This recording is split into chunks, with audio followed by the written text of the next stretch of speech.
and her memoir recounts her battles against racism, misogyny, and abuse of power. When she left the service, she vowed to change the system, and by founding the Service Women's Action Network, or SWAN, she did. Working to call attention to sexual violence in the military, SWAN has helped initiate policy reforms within the Departments of Defense and Veteran Affairs, including overturning the ban on women in combat. Bhagwati will be in conversation tonight with Soraya Chemaly, author of Rage Becomes Her. Please help me welcome both of them to Politics and Prose.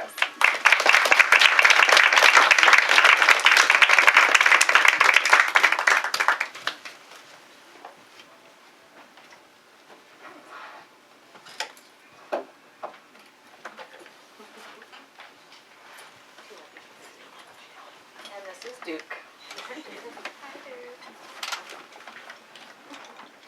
Thank you, everybody, for being here with us tonight. This is a particularly, oddly enough, gleeful event for me to do with Anuradha, because the work we do is not particularly filled with joy sometimes, and yet I read her book, and as hard as parts of it might be, it is really a book about compassion and empathy and, in the end, joy, which I found so interesting. I wanted to sort of start at the beginning and the end. One of the things that struck me was that your book is it's bookended by a story of your mother and your relationship to your mother. And what was really striking to me was how many women who do what you ended up choosing to do, and I don't know if it was a choice, have their mothers in mind. Can you talk about that and how you chose to frame the book and why that was important to you? Yeah, well, I dedicated this book. First of all, thank you so much for coming. Yes. It's so great to see some familiar faces. I dedicated the book to my parents. I had them in mind the entire time. And also, I wrote some very personal things in here that they didn't know had happened to me, either in childhood or in the Marines.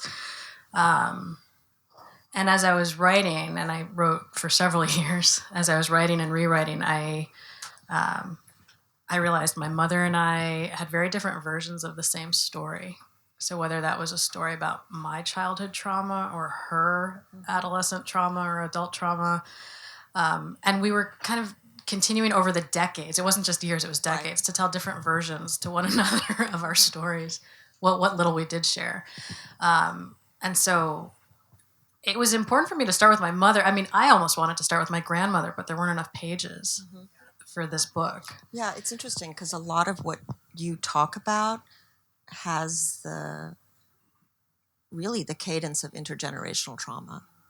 Any of the trauma because your work is about trauma, really, and your references are very much about that, I think. Absolutely. Even in the branding of this book, and every author comes to terms with how their book is branded by the industry at some point. But so for many folks, this is a military memoir, but I always saw it as a memoir about being the daughter of immigrants. Always. Like, that's the story. Because were it not for that, I wouldn't have done the work that I did. Right. I wouldn't have joined the military, and I wouldn't have done the work I did after I left the military. I wouldn't have. My entire lens was shaped by my culture, by my parents. You know, by my skin color and ethnicity. Right. Well, you talk about that. You and I have talked about that for a long time now. This issue of brownness in America and how it informs our experiences. And you reference that over and over again in the book. Can you touch on that? Yeah, I mean, my relationship to brownness is evolving, as it is for many people. Sometimes it evolves in direct relationship to the political atmosphere. Certainly, even in my decisions, I used to go by Anu. Now I go by Anuradha. Can you explain that, though? Because when I used to order food, I was Lisa. No, there's some folks here who also remember me as Anuradha. Lisa, That's really? Right, Lisa. So, I always went by Anuradha when I was little because that was the name my mother chose for me, and it was a name that very few people could pronounce, including me, because I didn't grow up speaking my native tongue. So I was always a little bit off, just a little bit, you know. So I would practice saying my own name, and I shortened it to Anu when I was doing work really with the Pentagon and the media, and I got tired. This is a lame thing to say. I got tired of correcting people or explaining, and they would forget because folks don't really make an effort sometimes, especially in fast-paced industries, right? They just want to get on to the next thing. But I mean, the real story, it's not that I was tired. I mean, I had felt marginalized as a result of my name since I was a child. And actually, I was surrounded by, I went to this incredible elementary school where people did actually say my full name. The effort to shorten it made me more welcome, but they even got Anu wrong. So I was often transformed into Anne, like regardless. Which, as you point out at the end of the book, happens at a sort of pivotal story that you tell. Yeah. As an adult Shall I tell that story? Yes, you should. So this is a good one. Yeah. Something about the timing of the advocacy work we were doing, this was slightly before what I call MeToo version 2. Yes. Hollywood's MeToo, or not Yes. Toronto Burke's MeToo, but when we brought national attention to sexual violence in the military, and this was just, stubborn commitment to stating the truth in the halls of Congress again and again and again. There's some major lawsuits that we helped bring attention to as well on behalf of survivors. That led to this enormous media attention and then congressional attention. But I was invited to meet the new VA secretary one day, and it was very hard. It was hard for us to get a meeting with the secretary because we were suing him. So not so surprising, right? Yeah. And we were suing him for sex discrimination because we had discovered after filing a bunch of FOIAs that and then suing for that information that they refused to give us, that sexual trauma disability claims were being denied at a higher rate and these are post-traumatic stress disability sexual trauma claims were being denied at a higher rate than exponentially higher rate. PTSD Yes, claims as a whole. So that would include things like combat-related PTSD. So maybe not that surprising to people who know how sexual violence operates within institutions. But the numbers were glaring, and so this is what we sued him over. And so Bob McDonnell then was the new VA secretary. If you remember a few years ago, General Shinseki, who was really well loved by the veterans community, stepped down, sort of forcibly resigned after this scandal at the Phoenix VA, the Veterans Affairs Medical Center, where veterans were dying waiting in line for treatment, waiting for appointments. And so I walked in, and he was former Procter & Gamble executive. CEO. Yep. I mean, really came from corporate America, and he had gone to West Point back in the day, so he had some military experience for sure. So I had my sticker on. We all had our stickers, and I was one of maybe 2 women in the room. I think the rest was sort of a sea of men, and I was used to this. All white men, all literally. I was usually the only woman, usually the only person of color in all of these meeting spaces in Washington. And he ignored my raised hand for at least an hour and a half. It was a long meeting, one of those. He was really trying to show us who he was. Finally, his assistant said, "Hey, you have to." That's right. Yeah, so he came over and he looked at my name, and the sticker was spelled ANN. It had been shortened from Anuradha to Anu, and then misspelled Anne. Not uncommon. He slapped it on my lapel, and you could see the wheels turning, because he was very clever and very much in charge. And so he approached me and he said, "Anne?" Because I hadn't introduced myself. I said, Anu, sir, like Anu Yes. Bhagwati, sir. Former Marine officer, blah, blah, blah, right? And he paused, approached me, and peeled the sticker off of my chest, which was, and I dissociated. I wasn't just shocked. I went somewhere, which was, and this is a presidential appointee, right? In front of. But he didn't stop there. Oh, he didn't stop there. So he took his pen. I think he borrowed a pen from the veteran in front of him, and he crossed out the N and wrote a U. And then he tried to slap it back on my chest.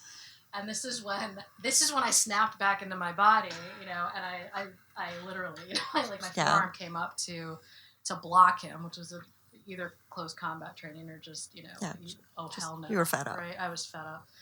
And then, of course, I was shaking the rest of the meeting. It was just, and there was complete silence in the room. These were all the heads of all the major veterans organizations in Washington.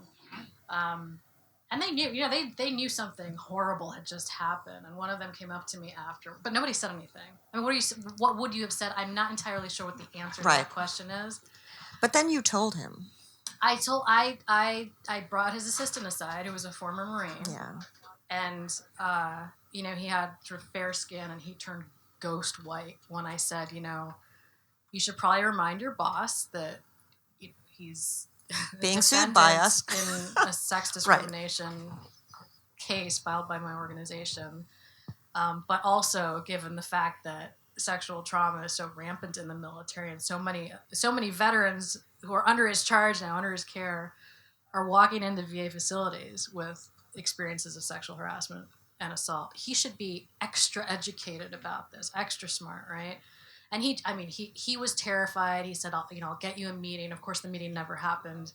What really struck me about that, it's towards the end of the book. Mm-hmm. And the book, you have so many examples of both microaggressions and macroaggressions, where there is a persistent defense and minimization of the harm. Mm-hmm. And what passes as sexualized humor, sexual aggression, even flat out sexual violence, it's dismissed. It's not considered discriminatory. Right. And in the context of the military, which is such a hegemonically hyper-masculine space, it seems as though the experiences that women might have every day on the street are concentrated, magnified. They take on so much more power in that environment. So I've been thinking about this question for many years, even as recently as this month, when I talk very freely about my experiences as a patient in VA, seeking mental health treatment and everything else, and it was a mental health professional this month, as I was sort of like reliving the experiences I wrote about in my book. It's alive and well now. She reminded me that it's not surprising I would still be triggered by men asking me about experiences with harassment and assault in a very kind of naive and sort of friendly way. And I was actually triggered in a media interview a month ago by a very professional reporter who was asking these questions in a way that I was used to being asked. Sort of and it happened anyway. It happened, and it was like, harassment isn't bad enough. The rape isn't brutal enough. These are he didn't say that, right? But these are the types of things that that people are often implying in the questions that they're asking. And certainly survivors are experiencing some version of that kind of, wait, you don't believe me. Or you don't believe that it could matter. Right. And so she said, this clinician I saw said, it's not surprising that you feel, you don't feel validated, because the men who were in charge of you during that time were the ones who were defining what harassment and assault was. That's like Hannah Gadsby. It's the good men who define where the line is, and then they make sure they're on the right side of it. Yeah. And I don't think I ever had a woman in the Marines actually validate the experience I was going through, or except my enlisted Marines, the women I was in charge of, whom I was defending. It's interesting, though, because you start actually with a sexual assault on the subway, I think, right? Which is common to women. Just public transportation, being grabbed that way, or having someone, shove their hand into your clothes. Right. And it's almost as though you have this little glimpse of that. And then as you go through life and you enter these spaces, it gets worse and worse and worse and worse. Can you talk about how you connect that specifically to the rationalization of barring women from combat and their subordination in the culture? I mean, the first thing I want to say about that is, so I was assaulted when I was a teenager on the subway and didn't tell anybody for 25 years, which is an extraordinarily long amount of time. And some of that was cultural. Like, I didn't know. The same thing happened to me. I didn't know. I didn't entirely process what had happened. I didn't tell friends even, but I certainly didn't tell my parents. And I blocked it away, so that even when I started doing SWAN advocacy work, even though, that and worse had happened to my mother, and that and worse had happened to friends of mine, even though it was all around me, I was not able to say that happened to me for 25 years. even though it's obvious now that I look back on it, that all those experiences that had happened to me or my mother or women and girls that I knew was leading me into this work to advocate for women in the military, still didn't get it, still didn't remember what had happened to me in the subway until MeToo version 2 happened. And I was watching tens of thousands of tweets on Twitter of women talking about harassment and assault in public places. So not in private places, not in the barracks, not in the bedrooms, not in, right, just but on the street, on the street, sidewalk. on the bus, on the subway, and that's when I remembered, which is remarkable. But I think that was really common after the Grab 'em by the Pussy tape, and then the Me Too movement, and Not Okay, and Yes All Women. I just remember entering spaces where women were having memories they didn't want, had suppressed, were traumatized by, were having difficult putting language to. Yeah. But when you see it, when you step back and you look at the whole picture. But you specifically talk about how the sexual harassment, which I actually think is, because of the array of what you described, gender harassment. It's not just sexual, because it implies all kinds of denigration of feminine things and feminine people. Talk about the work you did in overthrowing that bar on women, and why it was so important to you. So when I was a Marine, and today 7 to 8% of the Marine Corps is female, so it's the branch of service with the fewest number of women, and traditionally the fewest assignments were open to women, because the vast majority of assignments in the Marine Corps were combat arms, meaning they were off limits to women by law, by policy. You could not be an infantryman, you could not do artillery, or be in a tank unit, for example. Special operations, out of the question. And so I remember when I was, a junior officer and navigating the system, and I wanted to be a human intelligence officer. I didn't want to be an infantry officer, but human intelligence officers were attached, or assigned rather, to these combat arms units. Therefore, I couldn't be a human intelligence officer. I thought, this is crazy. Like, women can't be spies in the Marines. This is nuts. This is a bad use of personnel, right? All of that aside, over time, I ended up working with the infantry closely for the last 2 years of my Marine Corps career. And it was incredible, because I was immersed in infantry culture, which I wanted to be where, like, the hardest stuff was happening, the most extreme version of that culture. Met amazing Marines, most of them infantrymen, and we were slowly integrating women into this school. So I had an infantry officer's billet, even though I was not an infantry officer. And that's where I first saw that men who had been segregated from day one of boot camp, had never worked with a woman before in their lives, had been told by drill instructors and every infantry leader they'd ever worked with, women are weak, women are nasty, women are going to bring you down, women don't belong in the Marines, and on and on. And those are like the polite comments, right? We're very surprised that women could do the job. Women demanded the same standards of their Marines. I was the first female officer most of these guys ever worked for. And I wanted women to work twice as hard, and I wasn't, there was just one standard for me. There was just one standard. Men didn't expect that from me or other. But they then used Marines. it to undermine women as equals in the Corps, right? So, there's a lot going on in the Marine Corps. There are double standards, there are double physical standards, there's still segregated basic training, which is ridiculous, because the Army doesn't do that. The Army actually integrates basic training. And you had a different experience entirely talking to the Army.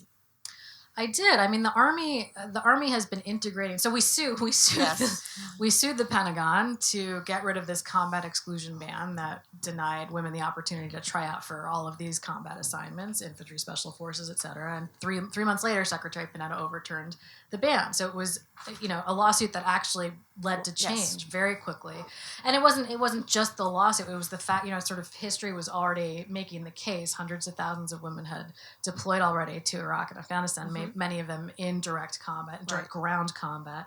And so the policy clearly had to catch up with reality. But what I saw in the Marine Corps, and what you even see today, as recently as last year, is that the highest rates of assault are happening in the Marine Corps. And for me, it's not a surprise. You've got the institution, or the branch of service, which is has the fiercest hostility toward women. The sort of hostile work environment is what you can expect as a woman in the Marines, at the very least. And so then what you see is when harassment and assault happens, oftentimes cases are swept under the rug. Women are... And you describe one in detail that goes on for a long time. Absolutely. I mean, in my own unit, Yes. a junior officer was assigned to my unit, and he was a war hero, literally, like straight off the battlefield from Iraq, and had earned a Bronze Star with Combat V, which is a very big Combat Valor Award. And unfortunately, and this is not all that common, came back with a lot of arrogance and ego about a lot of things. But he hated women. He just hated women. He didn't want to work for women, and he made it known from day one. And he was protected. He was protected. So when he started harassing all the women in my unit, and undermining my authority, I thought, oh, my senior officer will take care of this, right? He was this lieutenant was going around saying horrible things about my female Marines, and the students who we were training, 18-year-old girls, women straight out of high school, talking about their body parts, and it was sickening stuff. And my battalion commander, when I reported it to him, as I was trained to do, reported up the chain of command. He swept it under the rug. He blamed it on the women who were being harassed, said they were making it up. Right. And I was shocked, right, because I still had a lot of idealism in me, and I respected this commander of mine. But something had already worked itself into his system, and so he stuck up for the lieutenant. The colonel above him stuck up for the lieutenant, and they tried to make it go away. And you eventually sued again to have commanders taken out of the chain of decision making in adjudication, right?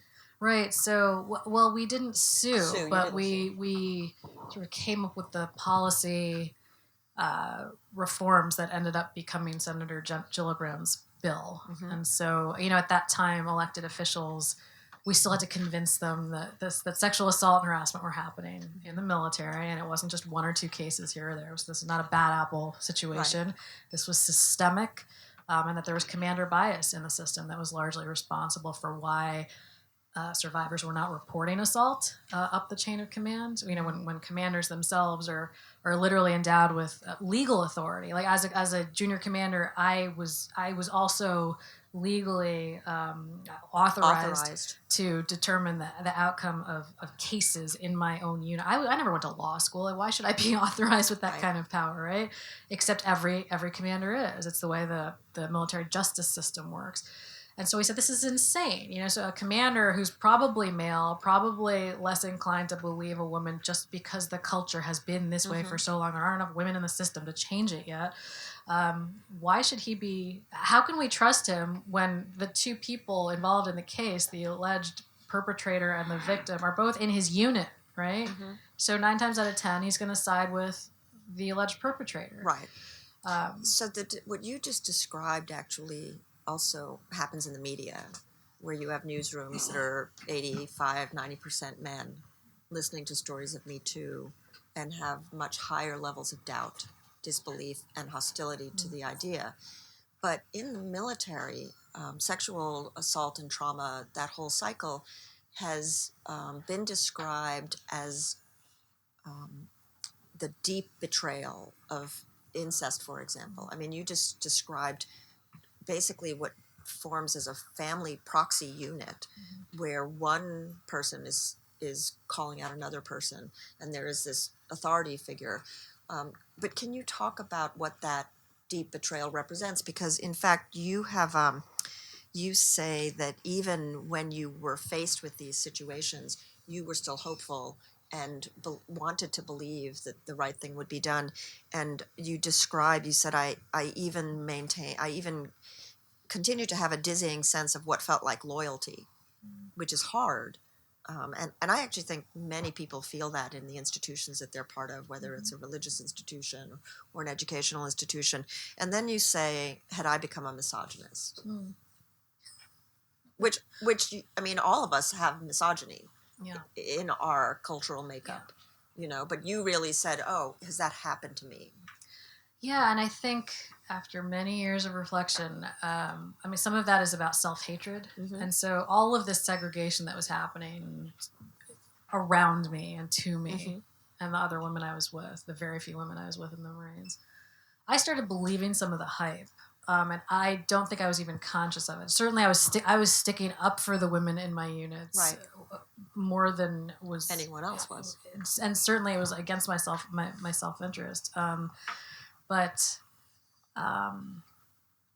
there's this phrase, weakness by association. We just women avoided one another like the plague, because you were seen as sort of like collectively weak, and so Not weaker, the more there were of you. the more there were of Yeah. us, absolutely. But the betrayal, the trauma that you described, the trauma that people are experiencing, and it's men and women, obviously.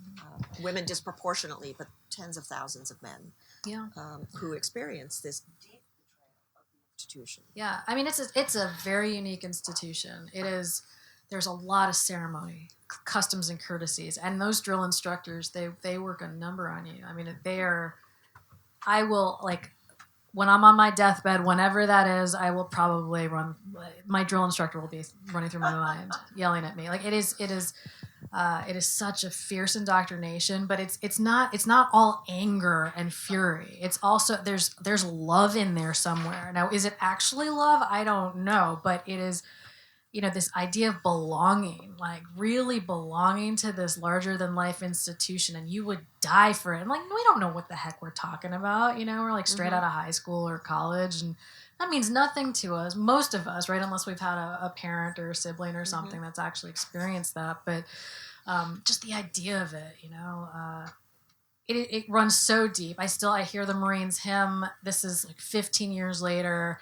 I live in New York City, in Manhattan right now. There's a bagpiper who plays on the street, and of course, Marines hymn is part of his repertoire. Right. And I just can't stand it, because my heels lock together still. So I have to fight it. I have to fight coming to the position of attention.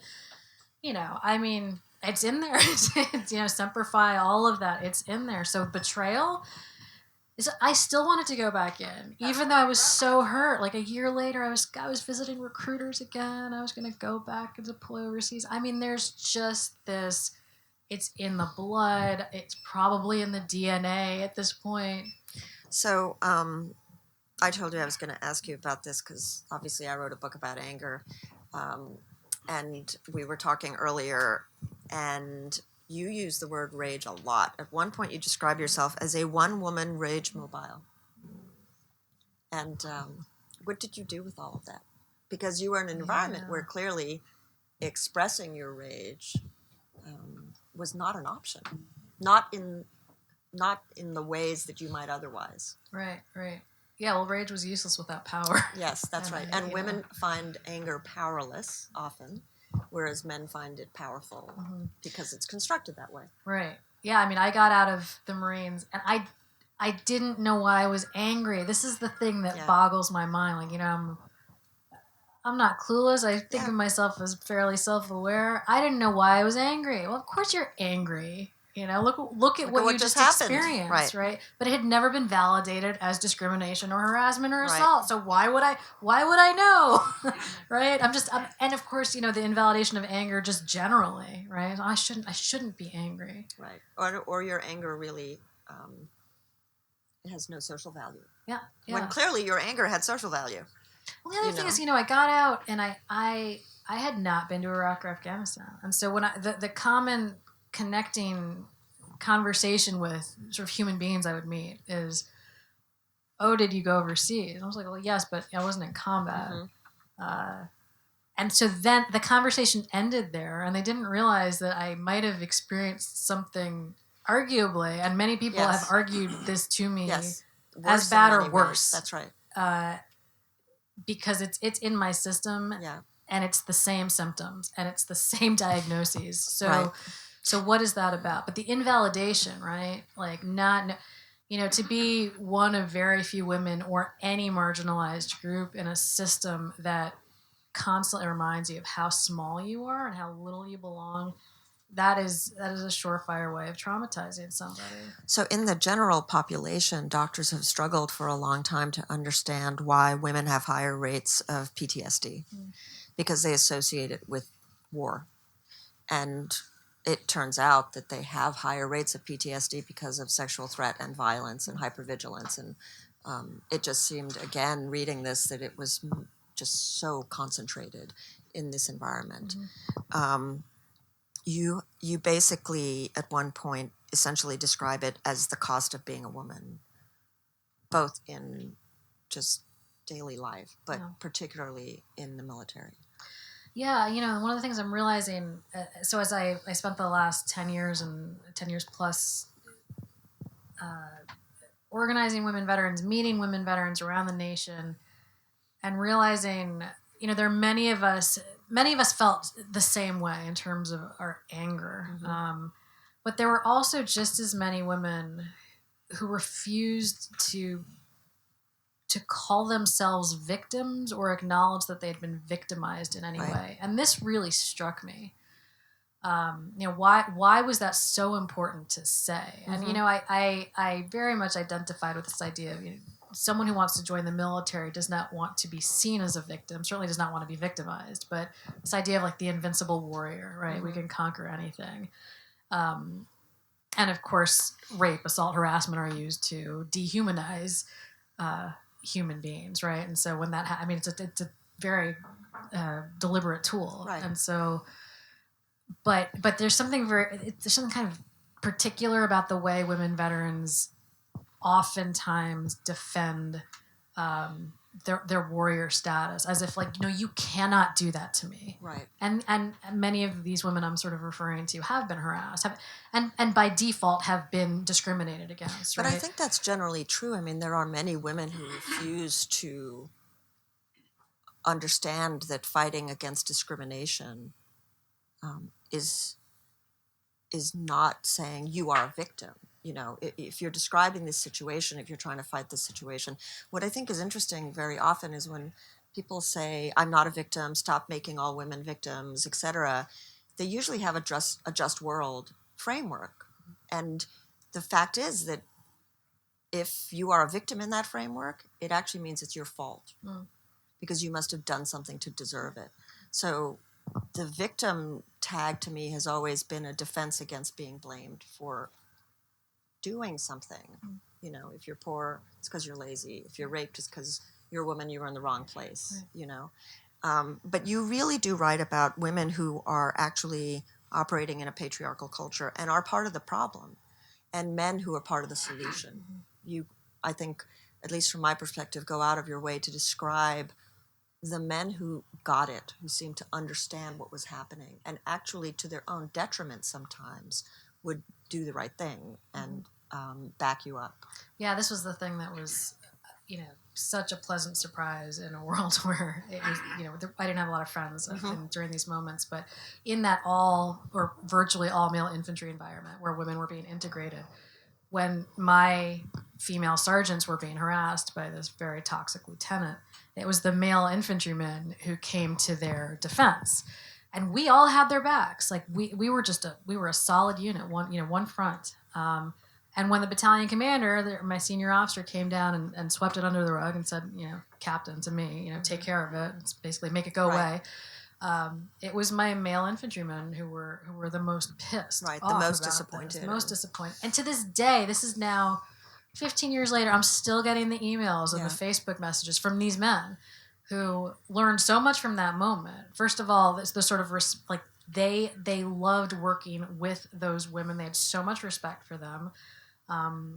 And they recognized harassment for what it was. And again, these men had never worked with women before, right? But they understood basic values more so than the Marine Corps as a whole. So when you and I first met, I'm going to ask you to tell this story because I was just amazed that this was still where you were. But tell the Hooters story.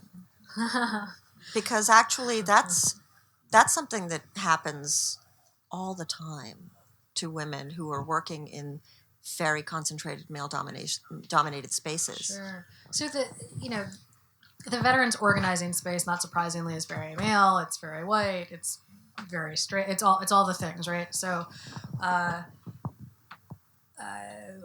the former head of a very large post 9/11 organization, is really my age, my peer, former lieutenant, and very, very charismatic, savvy guy. He wanted to host a an outreach event at Hooters in New York City. An outreach to veterans. A veterans outreach event. And he was somebody who, when we were really, really hitting the halls of Congress, demanding that elected officials pay attention to sexual assault and harassment in the military, and they weren't until it mattered, until they could get voted out of office if they ignored it anymore. He was one of the few people who was speaking out against assault and harassment in the military. So he was, on paper at least, an ally. He was a good guy.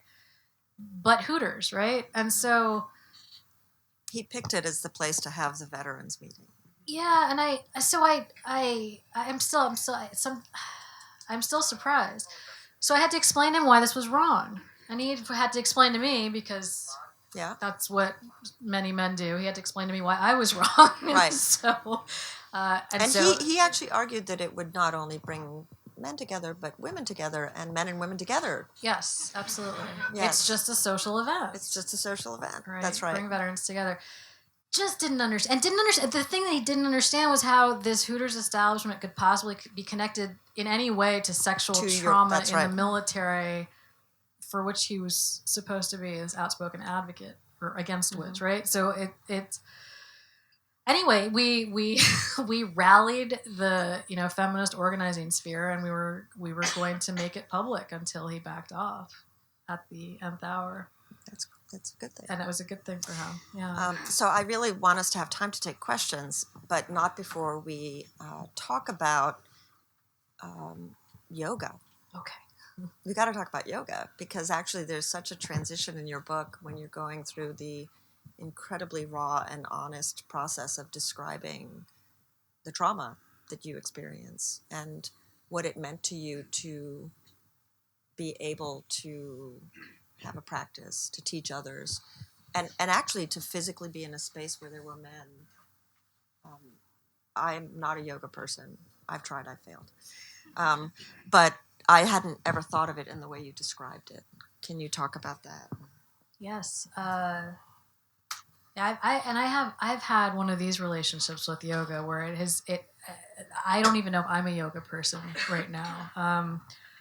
You did dedicate a significant amount of time. I've gone deep, yeah. So I when things were really bad in the Marines, I found yoga off the highway in Wilmington, North Carolina. And all I remember from that experience, I can tell you a thing about, poses or breathing or this or that, is that I met these warm, compassionate people who had welcomed me into their space, and I felt safe. Mm-hmm. That's all I remember, right? And that was enough. I hadn't been smiled at, I had been smiled at, but not in the right ways, right? Yes. I had not experienced that kind of warmth in years. And so that was my first kind of deep dive after a while into yoga. So I wanted to experience that again. And that sense of peace, fullness. and do you feel, because a lot of the conversation with yourself and with the reader has to do with just this basic idea that you can feel safe somewhere. And a lot of us are hypervigilant without even realizing it. A lot of us disassociate without even knowing what that word means. Right. I was probably 48 before I put those two things together for my own purposes. Mm-hmm. But something about that space did that for you immediately. Absolutely. And I was hypervigilant. In fact, the first time I actually took the class in that warm, loving studio, I had a panic attack and I had to run out. In that, that beautiful end of yoga pose, shavasana, corpse pose, whatever you want to call it. But I had a panic attack. I freaked out and ran out of the room. And that's happened to many of my students. Anyways, fast forward a little bit, I took a yoga teacher training. I became a teacher, but I didn't want to teach sort of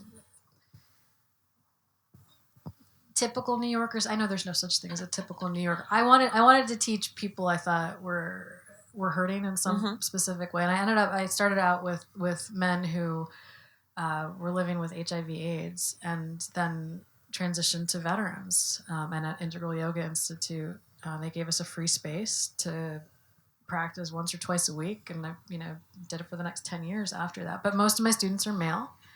And so for me it was, I was terrified at first, because to be again in this position of relative authority as a teacher in a room, and most of my students now were men again, just like they were in the Marines, but very different dynamic, because yoga it encourages and possibly demands vulnerability. And so, what is that like then for men to be vulnerable when they're certainly not encouraged to be in the military? What would it be like for me to be vulnerable when when it was not safe to be vulnerable as a woman officer in charge of men? Right. I could not show any softness.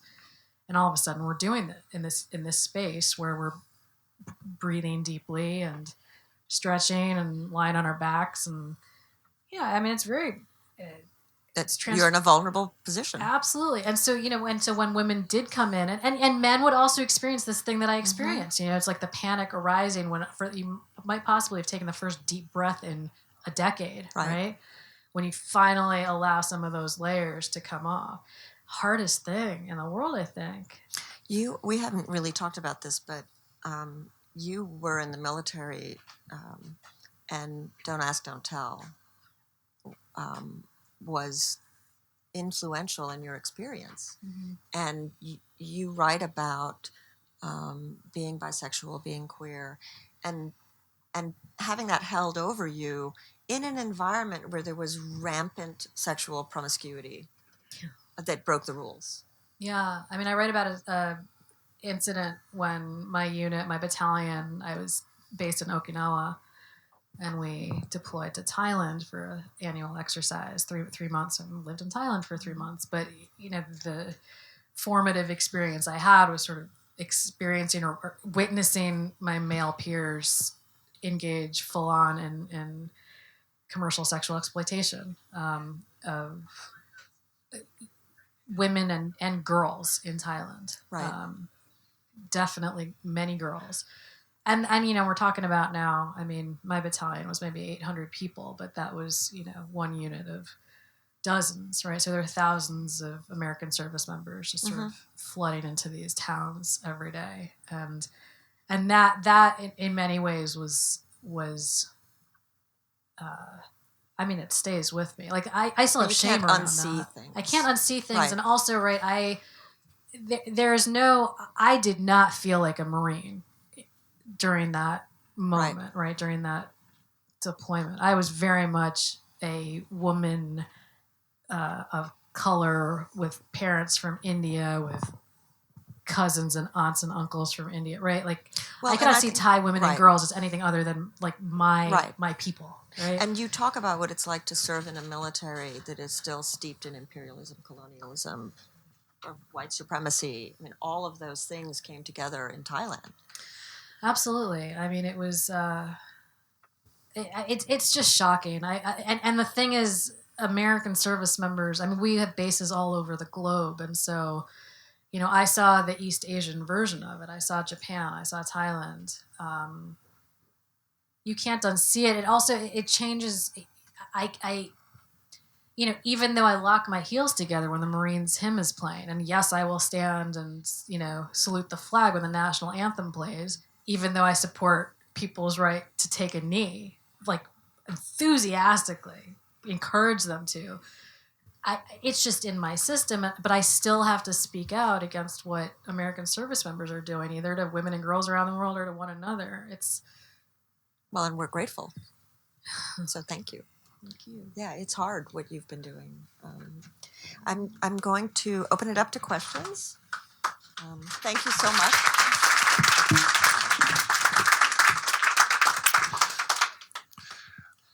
I'm a little bit unsure of what I want to say, except just to thank you for your courage and your advocacy in writing this book.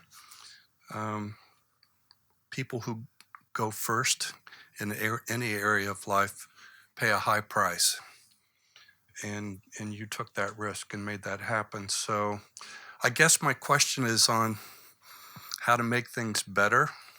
I have so many questions for you, but I really would like to know, and I should know this, but what is the status of the bill that allows these actions to be reviewed? It seems like more and more people are coming out.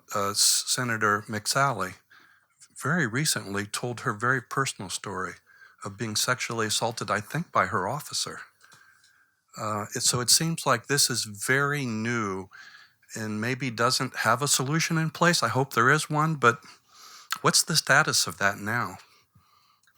So it hasn't moved forward, is the status of it. I mean, I'm very curious to see what Senator Gillibrand says about it as she goes forward with her presidential campaign.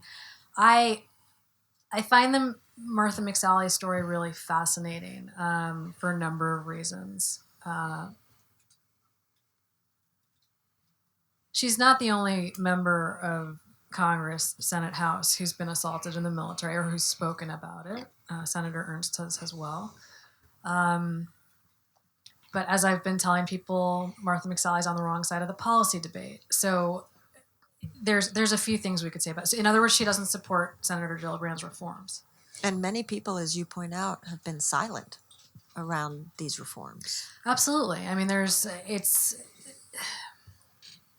Vanya, can I put you on the spot for a second? How many senators support Senator Gillibrand's bill today? Do you know? Mm-hmm. Approximately? Right. Right. And we had about 55 back in the day, yeah. So we just don't have enough votes in the Senate. Martha McSally, I mean, she's a fascinating figure. She has done so much for women in the military, not just in terms of her role as a pilot, but so she's an icon, right? So every time a survivor speaks out, yes, it's impactful. Yes, it encourages other survivors to come out. She was a colonel, right? For a colonel to speak out, that's amazing. And yet, the thing that made the hugest impression on me is if it's that hard for a colonel to speak out, a retired colonel, right? After that, now we know about it. She's now a senator with her power, privilege, rank, right? Mm. Imagine how hard it is for a lance corporal or a private in the Marine Corps or the Army. And those are the troops. They make the vast majority, not just of the military, but of victims of sexual harassment and assault. Mm. So I think that's the takeaway from Martha McSally speaking about her assault, is if it's that hard for her, imagine how hard it is for the kids, right? For the young people. And those are the folks who have the least power. We have to protect them. So somebody once said power corrupts and absolute power corrupts absolutely. So when you have a closed system in any institution, like the church, like the military, it seems like a no-brainer that you can't have the fox guarding the chicken coop if that's inappropriate. So why don't people get that? I don't understand. Well, so, it's interesting that you talked about a closed system, because I actually think that it's the overlap between multiple closed systems that make this such an intractable problem, because that entire system is replicated at different scale in, for example, the Catholic hierarchy, in our media institutions, in Silicon Valley, in technology, on Wall Street. And so none of those institutions has been transformed to the point where they can stand alone and call out any of the others. And in fact, they gain power in the overlap when there's silence. They gain power in the silence between them. So it's not just what's happening within a sector, but what's happening when they overlap. And they can actually leverage those sex-segregated fraternal bonds to enforce silence and to punish people who come forward.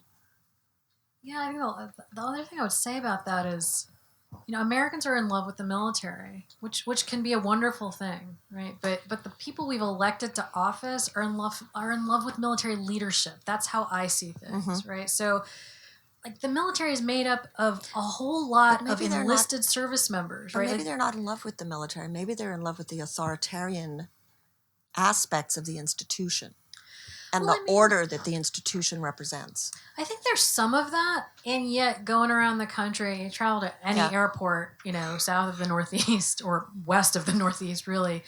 I mean, they're just great people wanting to support young folks who are volunteering to do something courageous or dangerous, so that the vast majority of Americans don't. There's a real goodness to the narrative that, that has helped us actually do the reform on sexual assault and harassment, because when you talk to everyday Americans, they're like, oh no, like, that's my niece, my nephew is serving, I don't want them to be harassed, I don't want them to be raped, right? But you talk to elected officials, the stakes are different.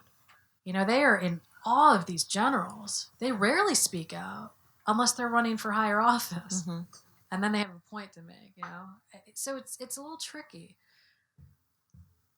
Yeah. It's hard. Are there other questions? Or Yes, thank you. First, want to echo my appreciation for all of the work that you've done, and the book itself. It's such a gift I feel like it's a gift to me personally, but I think it's probably a gift to so many others, and it's a gift to the military, whether they recognize it that way or not. You led at the beginning, just referencing the fact that the MeToo movement has happened, and I was just curious, kind of what has the impact of that movement been on you personally, and on your advocacy around this bill, this piece of legislation, this piece of policy that probably didn't need a whole other set of layers to have to work through, is my guess. So thank you for your question. I write about how Me Too bypassed the military, in large part because of, again, elected officials still bow down to military leadership for all the wrong reasons. And so until that changes, all the survivors in the world can come forward. I sometimes, I will take a step back and think about how many sexual assault scandals have happened over time, like even when I was a child and before I was born, right? And Tailhook was probably the biggest one I was aware of, conscious of. But, every 5 years there's something, right? In one of the branches of service, a couple talk years about ago, the Marines Facebook United. page. Right. So Marines United is the latest, and probably not the latest, but the latest huge one in my consciousness, where over 30,000, mostly Marines, but all male veterans, service members, started a page on Facebook called Marines United. Sounds sort of innocuous and patriotic, right? But it was a page filled with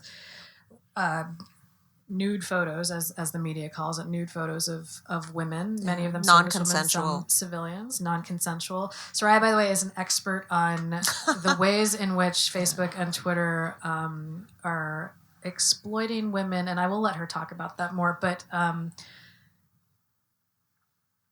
the men who formed Marines United are far more savvy than Marine Corps leadership, who is not aware of how the internet is used to denigrate and exploit women.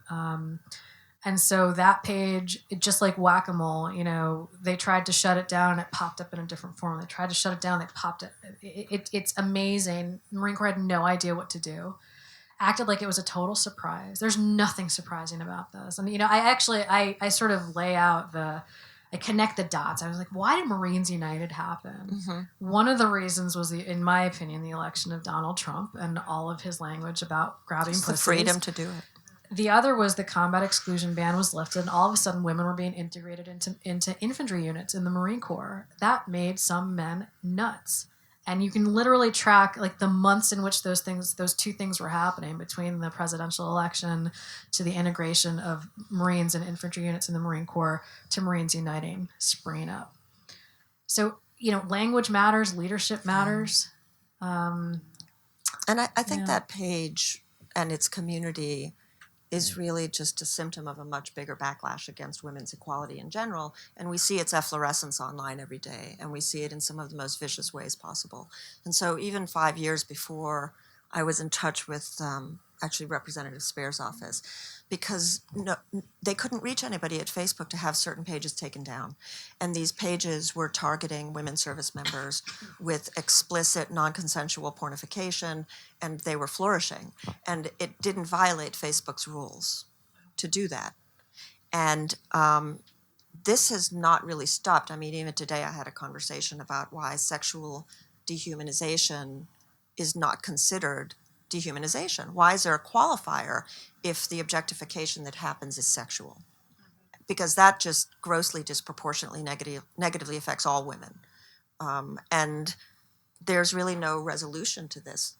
At the time that happened, what's called revenge porn, which is a piss poor name for non-consensual sexual imagery, was legal in most states. Now a consortia of activists and legal scholars has fought state after state after state so that it's now illegal in about 50% of states. But that leaves the others in which it's still just fine to do. And I think that example from the military, again, is just this intense, concentrated representation of norms in the larger culture. We have time for one more question. Yes? Hi, sorry, I was late, so I didn't hear mostly. I'm sorry about that. But what percentage of women are actually in United States military? Because I know in most of the world, women are not part of military, which I would, for example, would never even consider in my wildest dreams. And I'm a pretty courageous woman, was all my life, but never somehow identify with that, to have any kind of need of that kind. Also, my second question is, I've heard on radio, so I'm driving a lot, and I hope I'm wrong, but I heard that there are 6,000 claims by male soldiers also sexually assaulted in the army. So maybe we should, because the problem of being sexually assaulted, this is very small percentage of people, nobody will fight for you. I'm sorry to tell you that, that's how I see. We have problem with Catholic Church with children, thousands, hundreds of children, hundreds of thousands of children are sexually assaulted for a very long time. We are talking about actually main conspiracy among these disgusting priests. Nobody, it's very silent by majority of population, which is for me so shocking that I'm, wondering we have now online children's pornography, multi-billion dollars. I don't see anybody jumping, screaming about that, which should be actually enough to all of us put in such a horrific state of mind and say, what's wrong with here? So I'm just putting in bigger perspective. I would like to hear about this. I really maybe don't understand something. I can appreciate somebody's effort, but for me, knowing all this would be last place on the planet that I would like to find myself. Yeah. Knowing about possibility. I mean, I talk to people, I read, I follow, I'm really scared. Yes. And I'm thinking, wow, what's the point? So thank you. Yeah, thank you. One of your the points you raised about men in the military who are victims of assault. Mm-hmm. Yes. Yeah, so men actually make up the majority of victims of sexual assault in the military, and that's largely due to the fact that there are more men in the military. And as many of us know, misogyny leads to sexual violence against all genders, right? Sort of hatred of women, hatred of whoever is feminized, right? And so victims are everyone, and that's again, the more women succeed, the more everyone succeeds. Many of us have been preaching that. For And a actually, long the time. less sex segregation there is in a culture, the less chance there is of sexual violence. Mm-hmm. So when you look at a fraternal organization like the Catholic Church, it's really not surprising that children and women, including nuns, have been sexually assaulted, that men have been sexually assaulted. Yeah. And so in the military... Yes, about 15% of the military at large is female, but, the Marine Corps, you're looking at 7 to 8%, Army, Navy, approximately 18%. I might have changed a percentage point. And it's growing. Air Force, mostly. It's more than 6. It's in the tens of thousands. Yeah, I don't know specifically what the 6,000 refers to. There's a lot of data out there, so I don't know what the 6,000 refers to. Yeah. If we want to solve the problem, if we want to be aware of what is the problem. I think some of us actually think we know what the problem is. There's a lot of people working on a lot of There are many data, people working on the problem. Well, I want to say thank you to you. Oh, did you? No, please go right ahead. I want to say thank you to everyone for coming out tonight, and thank you for your work and for writing this book. Thanks, Soraya.